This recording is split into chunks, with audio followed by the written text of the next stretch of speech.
Hello and welcome once more to Emerald Heart Radio.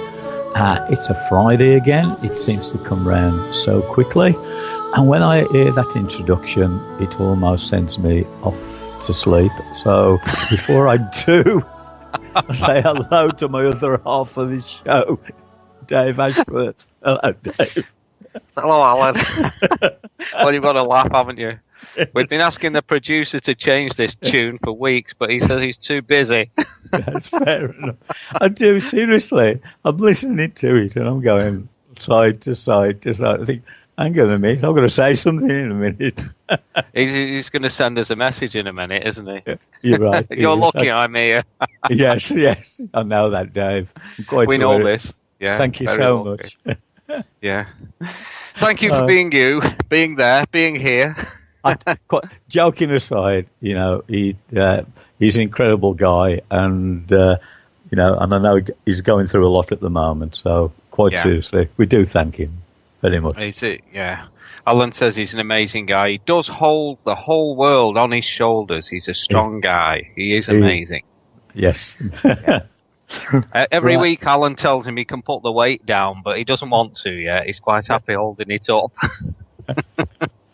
It's 2014's answer to Charles Atlas, isn't it? Yeah, absolutely. Yeah, those that can remember who Charles Atlas was. shows my age. I know his little advert in the Exchange in Mart every Thursday. Do you remember it? I do. Yeah, that's right. Alongside that one for the bull worker to develop your chest muscles. Do you remember that one? I do as well. Oh dear me, Dave. No. I don't know whether he ever played one of those bull worker things, but I couldn't get it to move at all. No, it didn't. So good evening, everybody. Welcome to Emerald Heart Radio again. Yes, okay. Or the Comedy Hour, as it's better known as. Yeah. Right. Well, this week, the guides came to me quite early on in the week, and they just do this to me every week. They just give me either one word or just a couple of words. And this week, they just said, back to basics. And I sent it to you, and it's like, well, what on earth does that mean, back to basics? So let's see what it means. Right. So,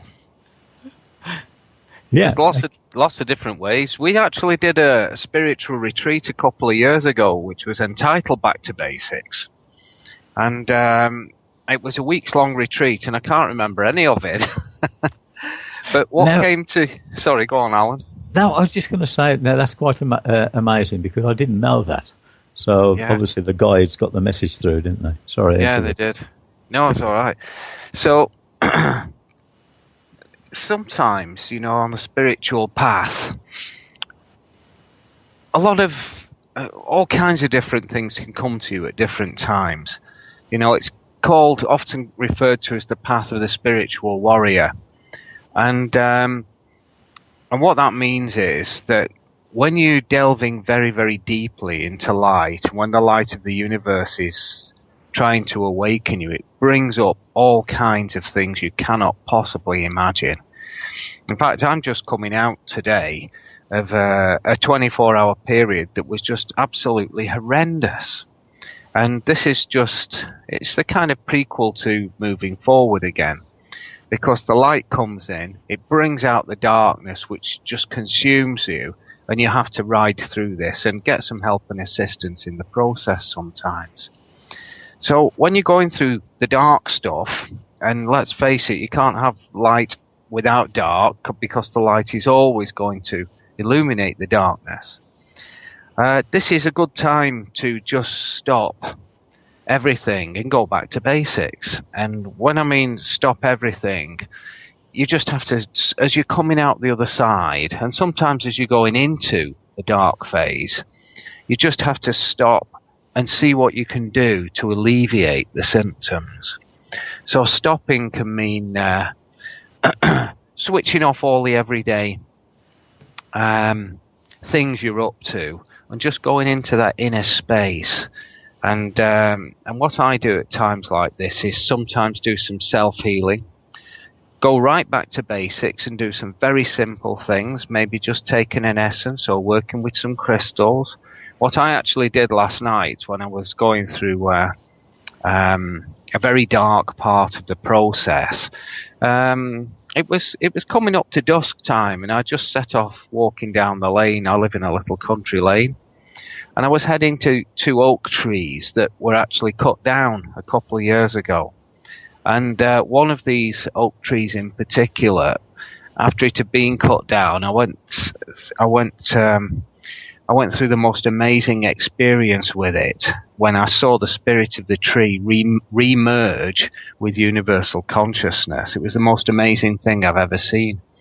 And so I just went and stood on the stumps of these 2 trees, just asking for help and guidance. And then I came back home. So that's the simple thing, back to basics, just asking a tree for help and guidance. And I came back home, and just a huge lump of darkness immediately left the heart, moved up towards the throat, started leaving the body.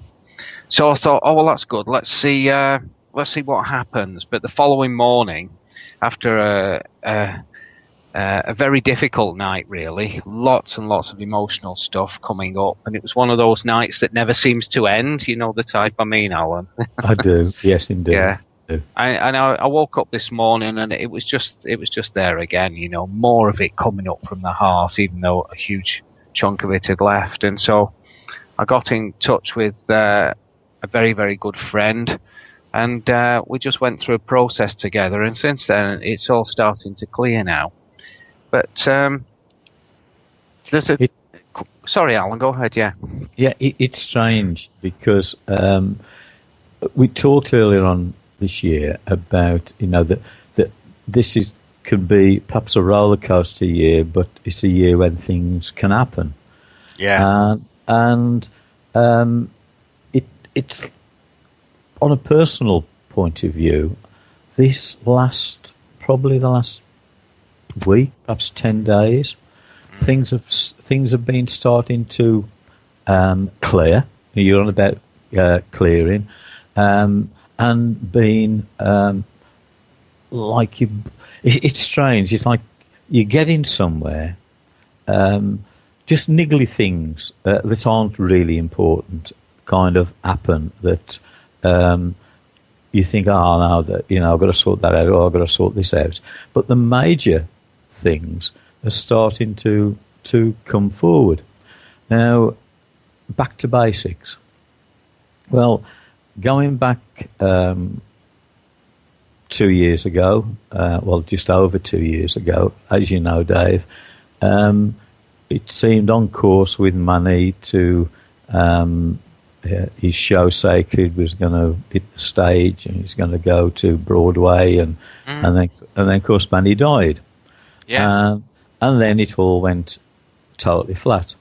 Well, 2 days ago, I get an email off Bill, and it looks like it's back on again. And there's a very important meeting in August that could actually pave the way for the money being there for it to happen. So there's been a lot of energy clearing that's been going on.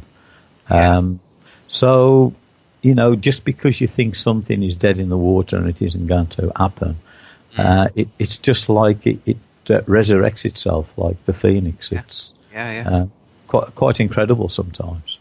Well, I was only thinking about that a few days ago, actually, and meaning to ask you how it was going and had you heard anything. But obviously, it's like you say, phoenix-like, it's rising from the ashes.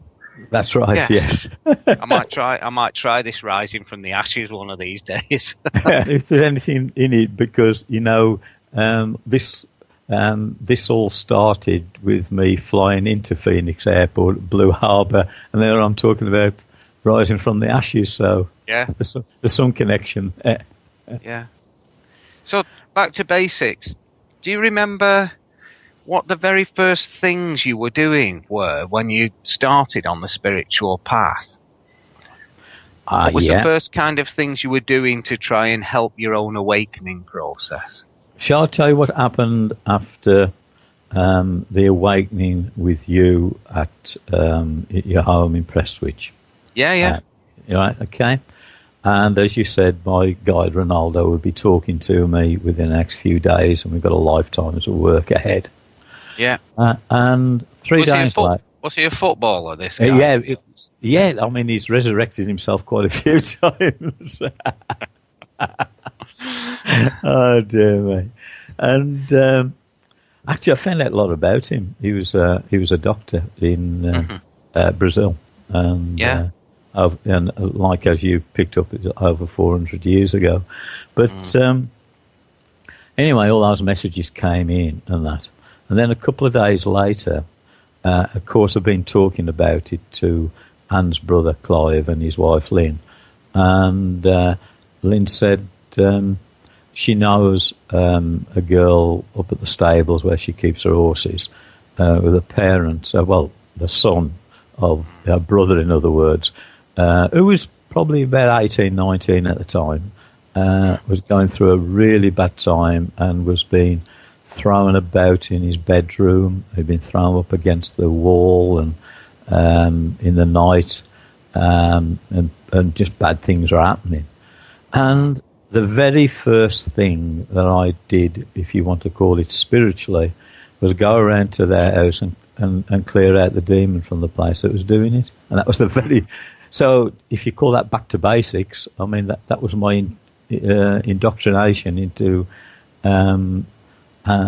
after you awakening me into the spirit world. So I think that was kind of a baptism of fire, really. Well, thrown in at the deep end. Yes. Yeah, let's start him off with some demons, shall we, and see where he goes from there. That's right. Dear me, talk about walking the plank. Yeah. Well, I've had a few of those just recently, actually. Just Have popping you? up again, and I thought, what's this? What's this all about now? I thought I'd finished with this lot.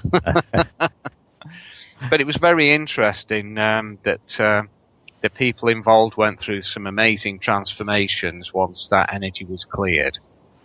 And of course, what a lot of people don't realise is that these beings are actually quite often incarcerated within your own consciousness at a deep level.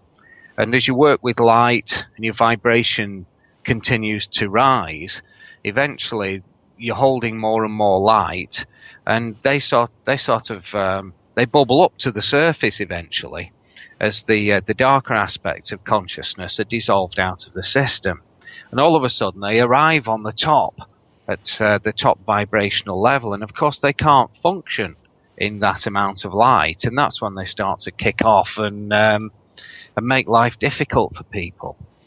So, quite often people will think, well, where's this come from? It's jumped into me, or it's come from here, or has it come from there? But in reality, you were carrying it all the time and may have done for several lifetimes. So it's very interesting, the different ways that these beings appear, so to speak. And for you to get one of these, Yes. a real powerful one that's throwing people around in the house. I can remember going into buildings and clearing this stuff out very early on in my apprenticeship with light. And I remember one particular antique shop I had to go to, and I had to go down into the cellars of this place. I mean, you couldn't quite stand up in them. They were only about 5 feet tall, perhaps a little bit lower. And that, I tell you, that was a spooky place, Alan. That was enough to... Sounds it. Yeah. And, but you kind of get used to it, don't you? And the worst thing you can do is become frightened because they prey on the fear. It's funny you should say that about the cellar, because this terraced house had got a cellar, and I ended up going down in the cellar, and Anne wouldn't come down, and the people who lived in the house wouldn't come down. So that is, there's lots of things that happened to you that's happened to me, and thinking about it, there's a lot of similarities. But that I ended up going down the cellar. So parallel paths, yes. But it was taller than 5 foot, though. I could stand up all right. So no, I didn't. Yeah. Weird.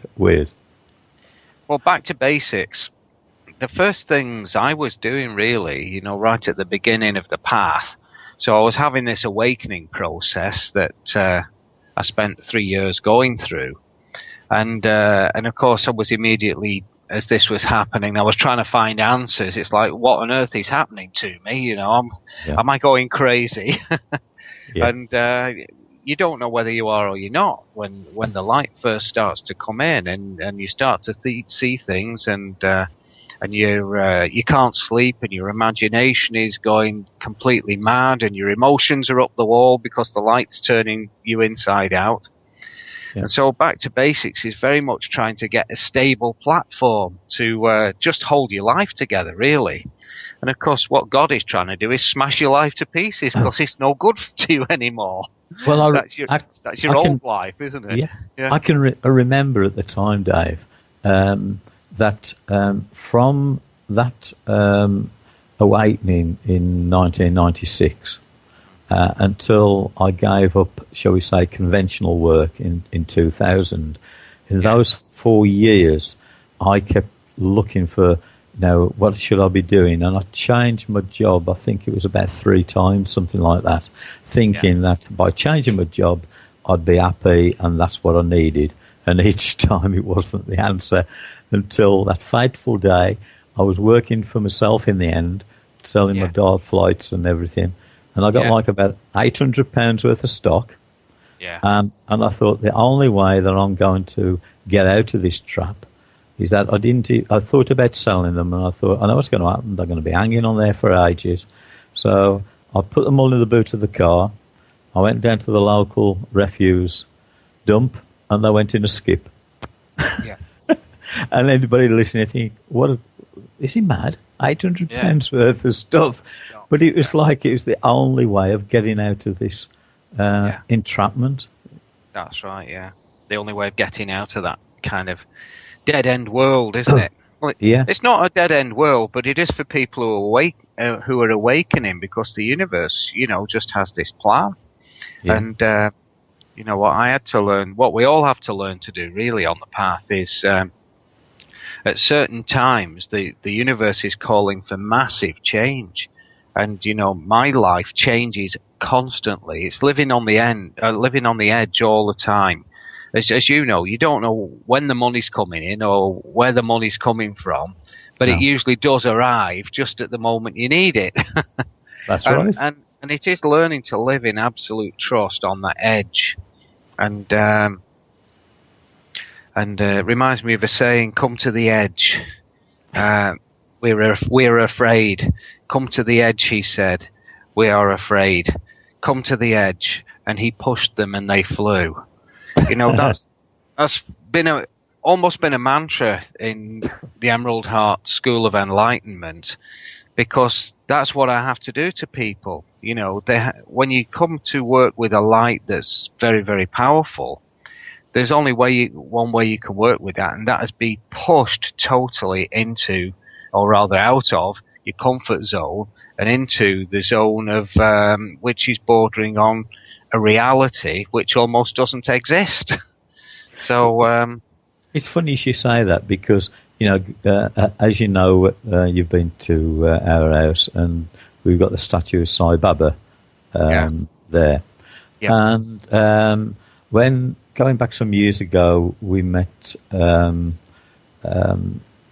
Vishnawanda, the guru Vishnawanda, and was talking to a lady there, Zita, and she was like you can't actually call people followers, because I know Sai Baba's passed away now, but he never actually asked anybody to follow him. And he, and it wasn't the case, well, give me your money or anything like that. It was just like it's about living your life correctly in the right way. But I remember a saying to me, what will happen, Alan? He says it will push you and push you and push you to the edge of that cliff, and you will hang on to your fingernails, and you think that you're going to fall. He says, but you won't. And I didn't quite understand what she was saying at the time, but I found out since. Yeah. It's a tough path from time to time, and the light, no matter which source the light comes from, it will push you to let go constantly. You know, that's what I'm coming to that again in the next few days. A big shift. Well, it began, I think, Monday this week, where, you know, the guidance just comes in and says it's time for the next step, and you know, you just have to let go of everything again. And you know, the letting go process, you think there's nothing else to let go of, then the universe will find something. And, you know, the process is just keep letting go and keep letting go and keep letting go. So, lots of interesting things, you know, starting to bubble up, though. So you can see you're letting go of one thing, but the universe is already kind of priming you to bring the next thing in. Yeah. So, here we go, off the edge of the cliff again. It does. You see, I think sometimes we complicate things for ourselves, and the more you get into, shall we say, the spiritual, the psychic, into to follow your path, I think sometimes you have to stop and actually clear out, shall we say, the muddle. It's like having a spare bedroom, and you put all the boxes and everything in there, and it's everything but a bedroom. And and that room is still what it should be. It's just that from time to time you have to clear things out to get back to basics. And I suppose, in a sense, with following your spiritual path is the same kind of thing. You have to clear out the parts that perhaps muddy the waters, that kind of muddle your head up. Yeah. Yeah, well, I don't think it takes much to muddle our heads up, does it? It does. I'll tell you something. The last few weeks, I think Anne's been despairing at me, because my head literally has been everywhere, and I'm not exaggerating. Twice this week, I've come to an island, a roundabout, and as I've gone around, I thought I should have turned there, and I've ended up going around the island once, and on the second occasion, I missed it again. On the second time, I went around the island twice. Yeah, there's some major kind of distraction going on there, Alan. There really is, I tell you. You need to get back to basics, mate. I think you're right. You need a bit of time out. Perhaps I ought to use the sat-nav more, who knows? Yeah, you never know. I might have to get one of those. Find me Haven't way you down got the one? spiritual path. I've not got one, no.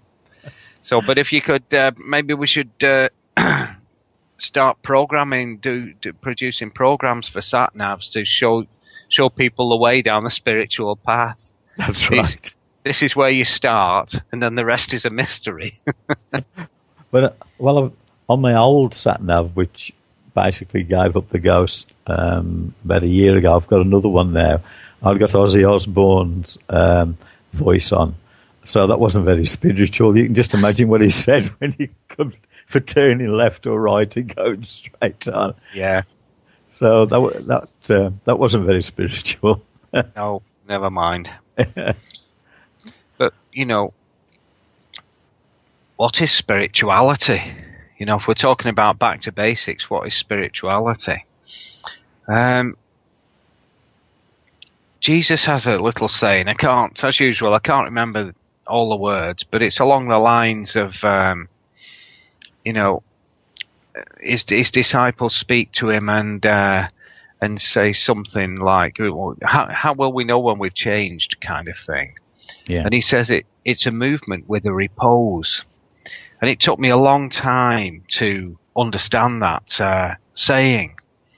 And like all the deep spiritual teachings, they're all taught in metaphor. And it's not until your vibration reaches a certain point can you understand the message within them. And so the only thing you can do is keep reading them over and over and over again, and the light that's hidden within them eventually illuminates you to the point where you can understand the teaching. So this movement with a repose eluded me for such a long time, and this is all about being back to basics. And essentially what it is, when you go through a major transformation, and these things can happen in seconds sometimes, and sometimes it's a process that might unfold over 2 or 3 years. But quite often in the early days, the universe actually wants you to know that you've gone through some kind of change, so it tends to hit you quite hard and quickly with a chunk of light that suddenly brings about this awakening to another level. And within 2 or 3 days of that, usually, it feels almost like nothing ever happened. So you've actually gone through an expansion of consciousness, but then reached a point where you're not sure whether you did or not, because it's like, well, did it happen or did it not happen? And that's what the movement and the repose is. So you get the movement, which is the expansion of consciousness, and the repose is 3 or 4 days later, it feels like nothing happened. But of course, what did happen is, once the consciousness expanded, anytime you need to use that expanded consciousness again, it just immediately switches on. So I found that an interesting saying, and that's a bit like back to basics, because here you are functioning on one vibrational level one day, the next day you go through this complete shift, then 3 days later it's like back to basics again. Yeah. I'm going to have to interrupt you because it's time that we have to take our break. That half an hour's gone quick, hasn't it, Dave? Yeah, it has, yeah. Quickly before we go to break, how people can get hold of you with the Emerald Heart? I'm Dave Ashworth, and you can get hold of all our people at the Emerald Heart at emeraldheartlight.com. And you can get hold of me at calmingthoughts.com. And sorry, go on, Dave. Is that our producer choking to death? I think it is. Is he coming online to join us? We'll have to call 911 or 999 over here. Okay. Right. If you can reach that button on his control panel, perhaps we'll put the music on, and then call the paramedics. I'll see you after this. See you later.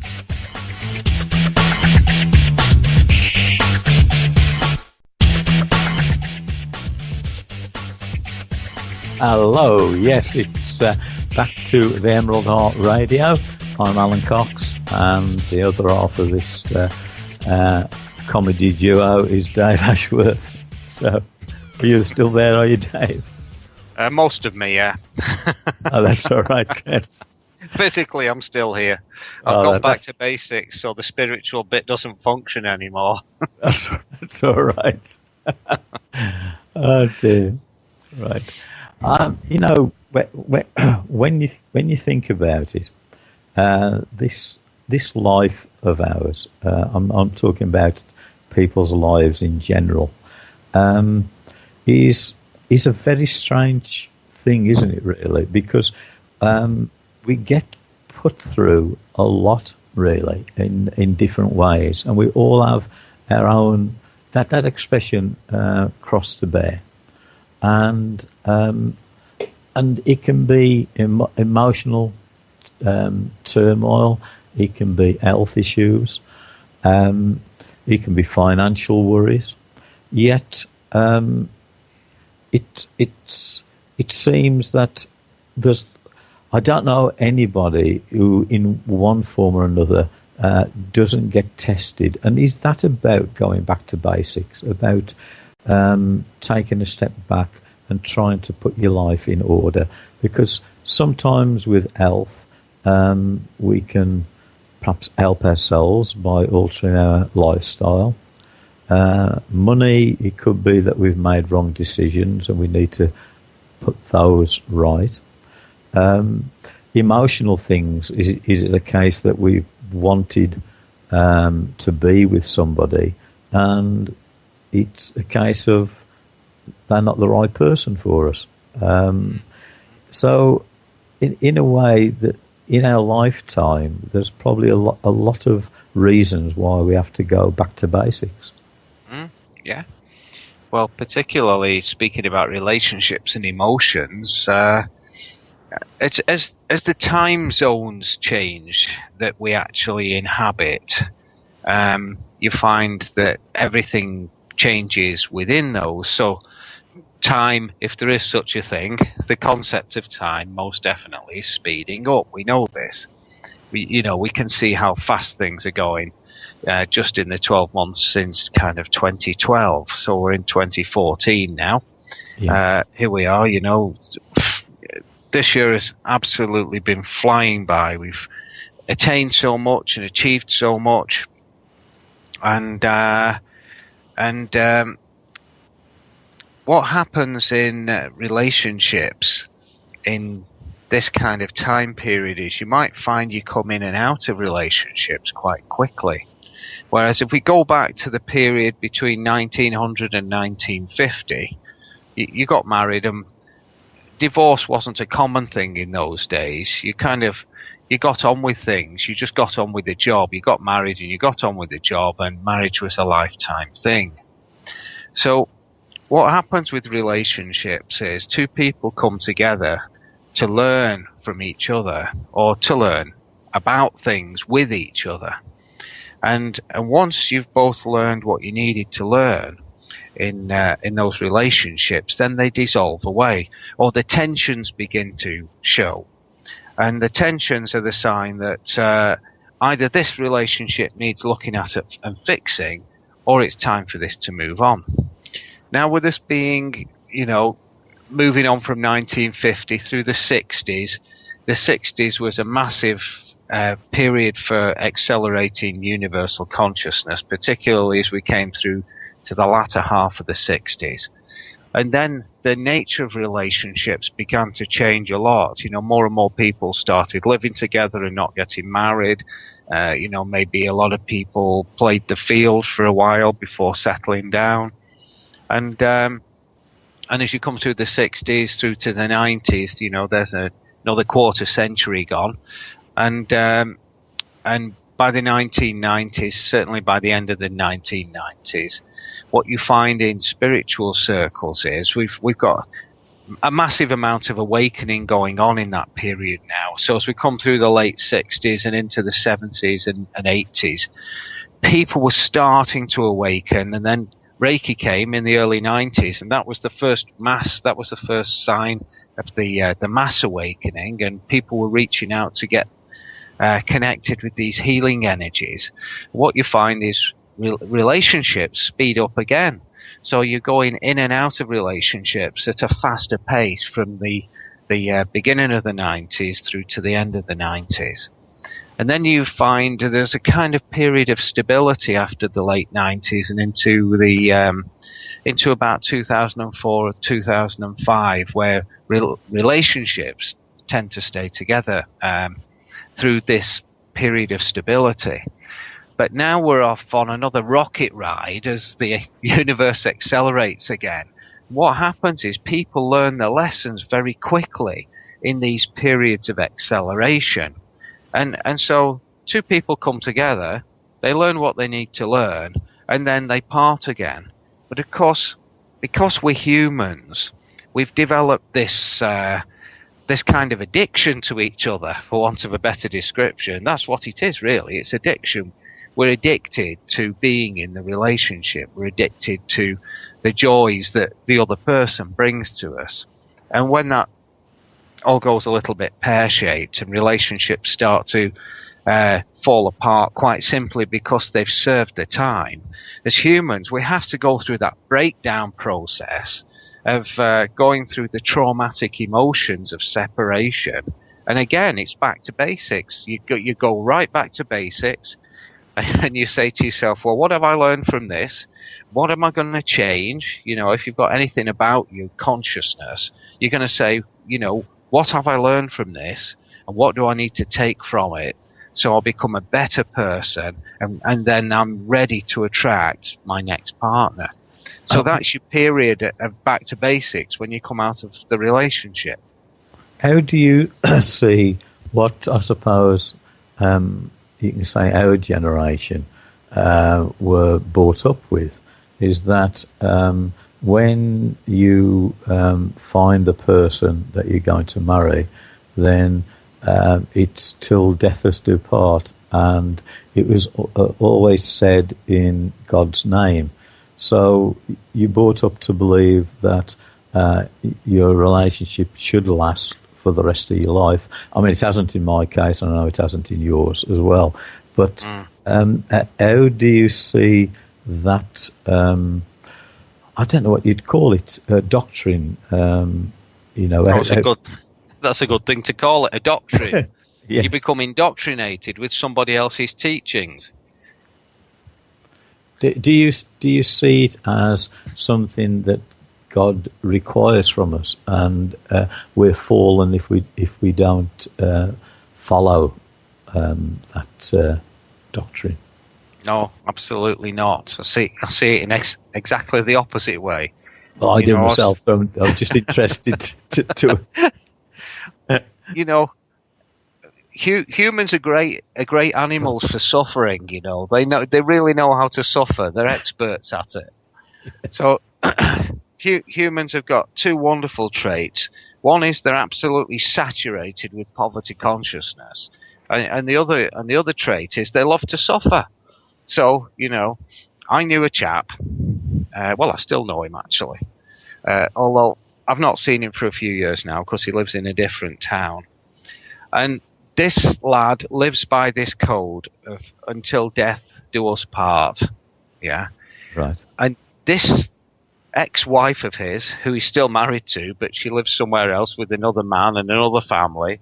Right. He still supports her financially. She's bled him absolutely dry. She spent all his pension, and he is suffering. Yeah.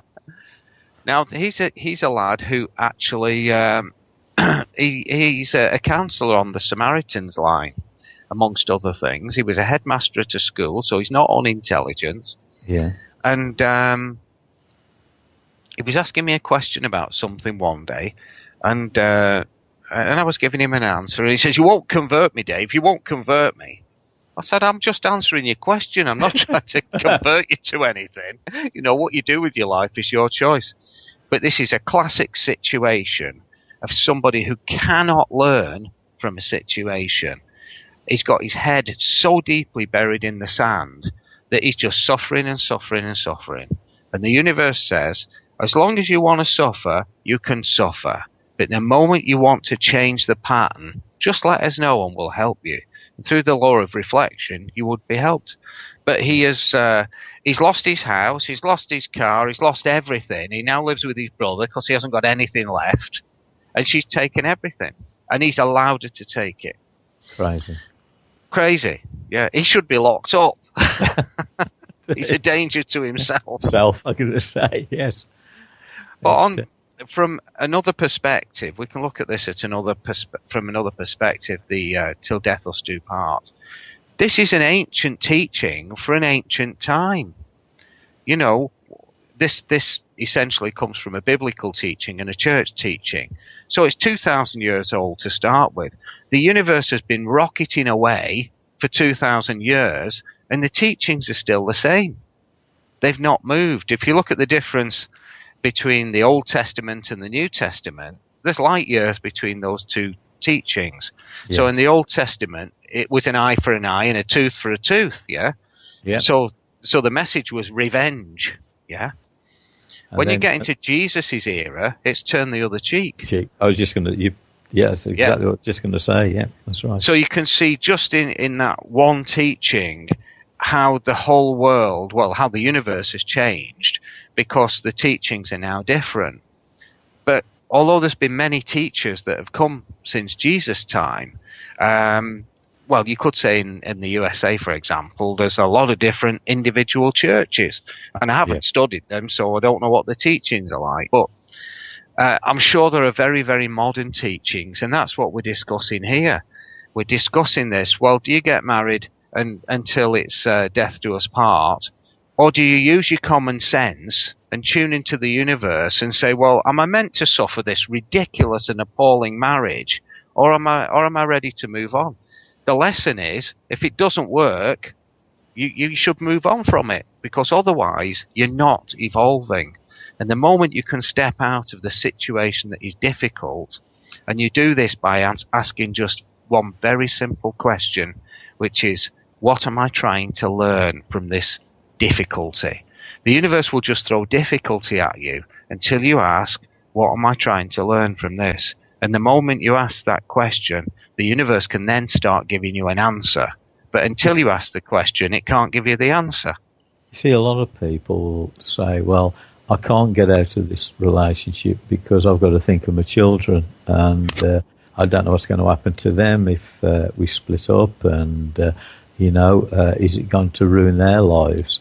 Now, strangely enough, in my own situation with my 3 boys, I don't know whether I'm just very fortunate or what exactly, whether it's individual, shall we say, influences on them, but they've turned out all right.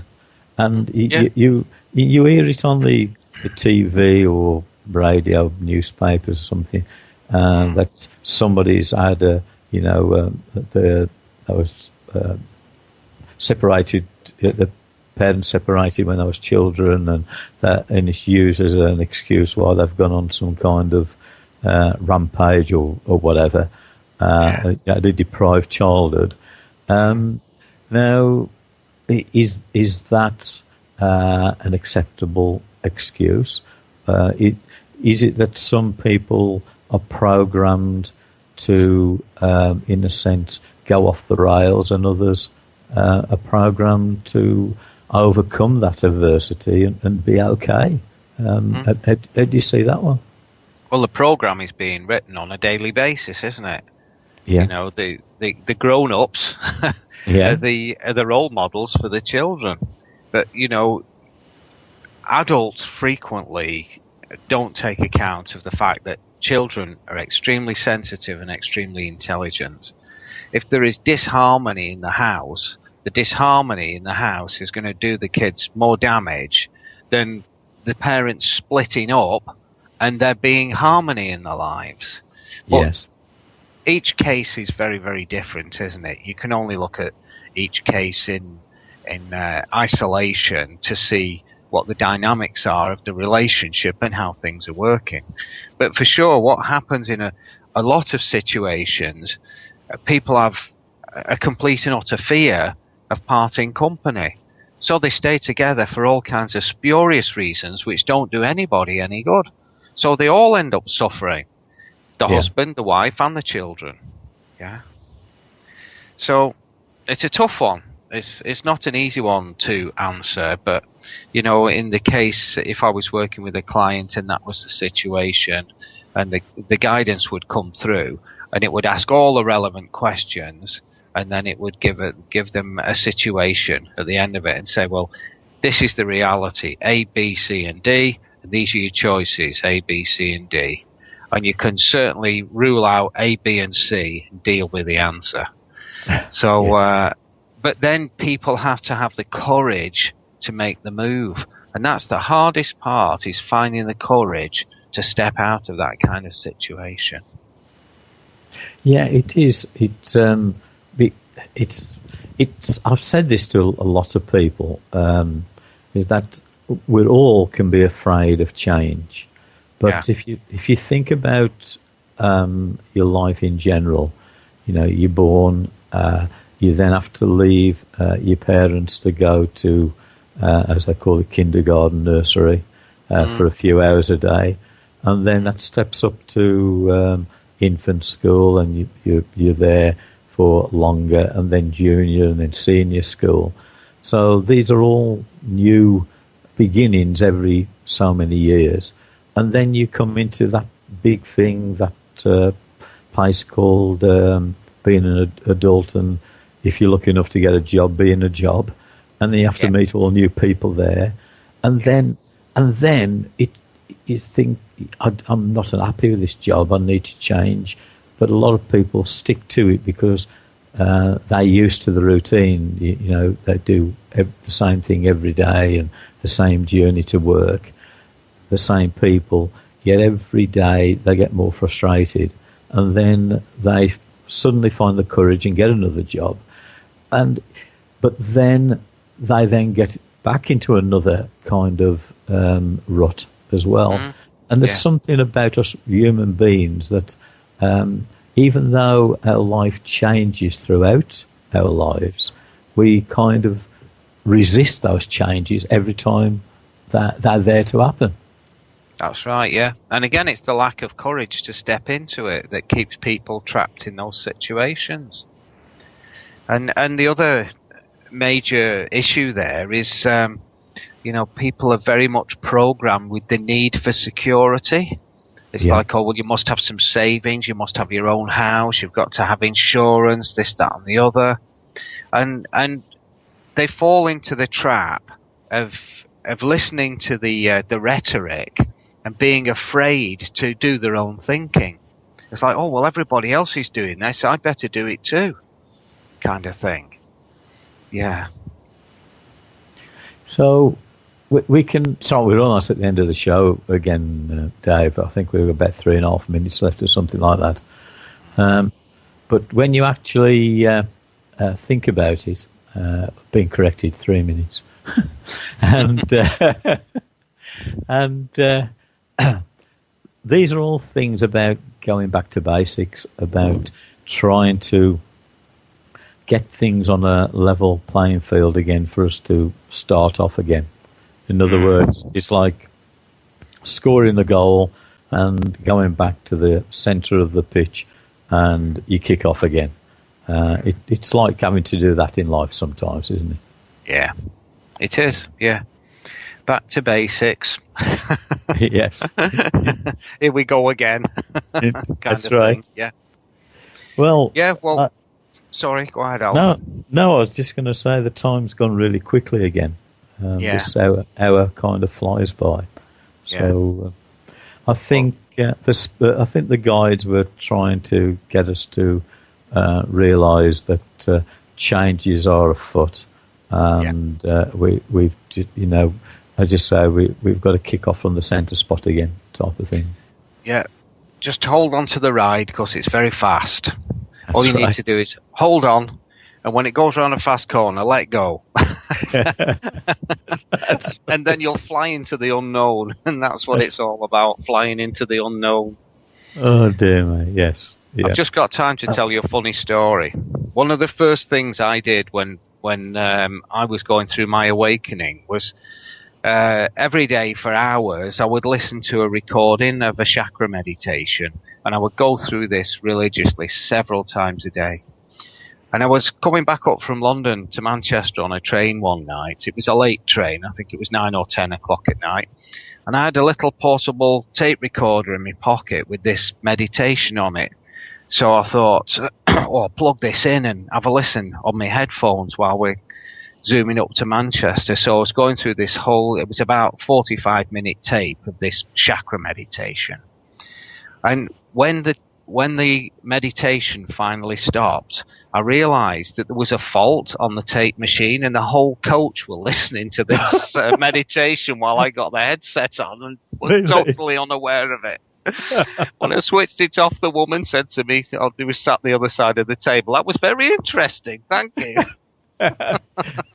Oh, that's good. That's brilliant. So Dave's just said we've got 30 seconds, so I'll have to hand it over to you for us to wind up. So, okay, well, it's been great being here again with everybody. Hope you've enjoyed it. And again, you can find out more about the Emerald Heart and the Divine Plan Healing System at www.emeraldheartlight.com. And where can they find you, Alan? At calmingthoughts.com. So I thought it was in the West Midlands. Oh, yeah, I am. So, Staffordshire, yes. So, after you. Right, well, it's good night from me. And it's good night from him. Good night. Good night.